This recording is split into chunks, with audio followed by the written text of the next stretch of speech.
ఏమొస్తుంటుందంటే, ఇప్పుడు నేను కొత్త ఏరియాకి వెళ్ళాను. అక్కడ పని చేస్తున్నాను. అక్కడ ఒక్కోసారి మనకి సింక్ అవ్వని మనస్తత్వాలొస్తుంటాయి. వాడు మనకి ఏదో ఒక ప్రెషర్ పెట్టడం, లేదా వాడి ఐడియాలజీ, వాడికున్న భావనలతో మనకి కలిసి వెళ్ళలేకపోవడం, ఒక రకమైన ఘర్షణ వస్తుంటుంది. అవును. ఎగ్జాంపుల్, నేను ఒక కొత్త కంపెనీలో జాయిన్ అయ్యాను.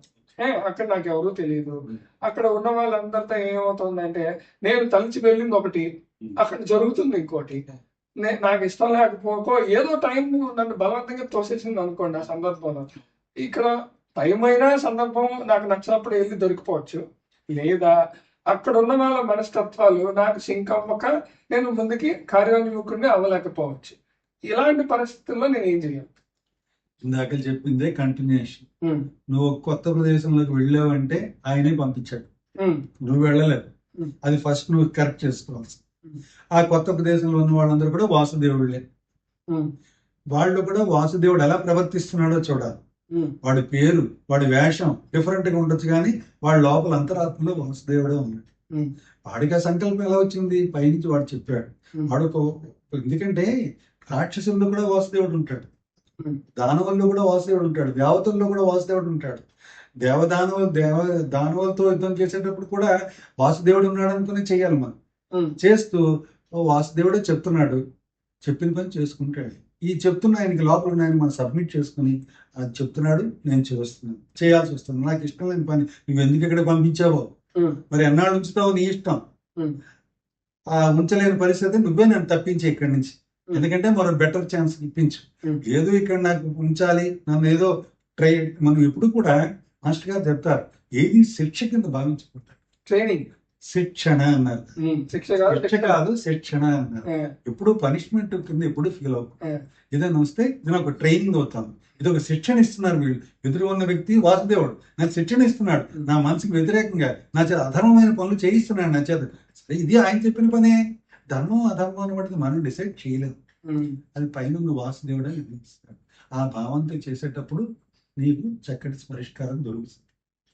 అంటే ఇప్పుడు ఎలా అవుతుందంటే, మీరు అన్నట్టు మీరు చెప్తున్నప్పుడు బాగానే ఉంటుంది, కానీ మనకి సడన్ గా ఈ థాట్ ప్రాసెస్ లేదా ఈ మైండ్ అప్రోచ్ మారడం కొద్దిగా కష్టం. ఎగ్జాంపుల్, అందరూ వాడికి చెప్తున్నారు వాడు ఇలాంటి వాడు అని, వాళ్ళు సడన్ గా వాసుదేవుని నేను ఎలా చూడగలుగుతాను? ఇప్పుడు రావణాసురుడు వాసుదేవుని చూడగలవా? చూడలేం కదా. చూడాలి చూడాలి.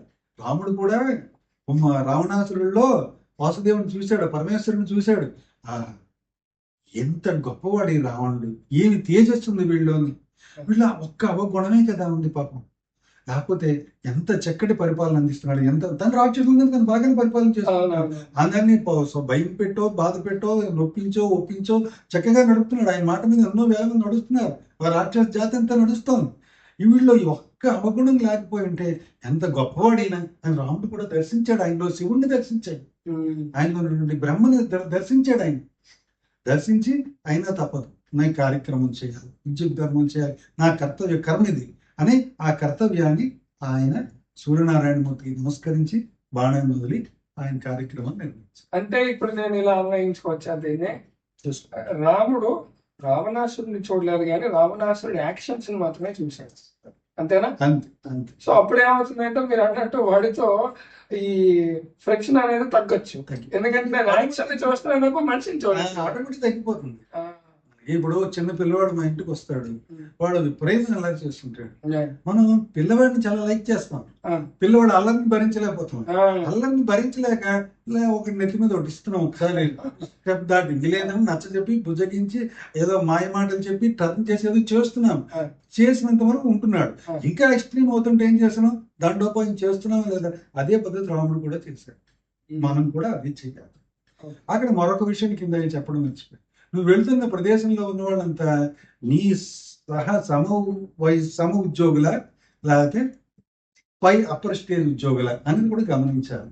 అప్పుడు నీ సహ ఉద్యోగులు అనుకో, నీకు చెప్పగలిగే వాయిస్ ఉండేటువంటి పొజిషన్ లో నువ్వు ఉన్నావు అనుకో, అప్పుడు తప్పనిసరిగా నీ తాలూకా నిశ్చయాన్ని, నిర్ణయాన్ని ఖచ్చితంగా నిర్మోహమాటంగా చెప్పగలగాలి.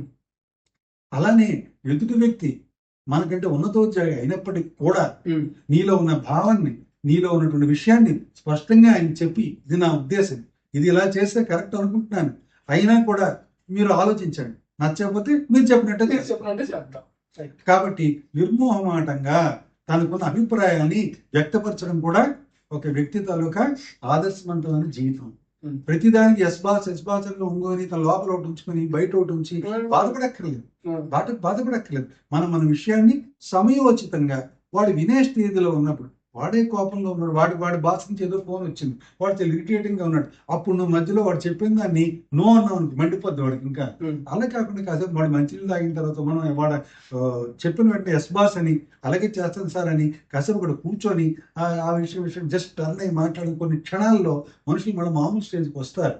వచ్చిన తర్వాత ఇది బాగుంది సార్, ఇలా చేస్తే బాగానే ఉంటుంది, కానీ ఇలా చేస్తే బాగుంటుందేమో అనుకుంటున్నాను సూచన ప్రాయం తెలియజేస్తే అప్పుడు అతనిలోనే వాసుదేవుడు సరే ఏదో చెప్పు, కొంచెం డీటెయిల్గా చెప్పని అడగచ్చు. అడగచ్చు. కాబట్టి అప్పుడు నువ్వు చెప్పు. ఎంత చెప్పినా కూడా లేదు నా పైవాడు ఇలా చెప్పాడు, నేను ఇలా చేయాలి, నువ్వు ఇలా చెయ్యాలి నాకు. ఎస్ సార్, అలాగే చేద్దాం, చేసి మీకు ఇస్తాను, మీరు సార్కి సబ్మిట్ చేసి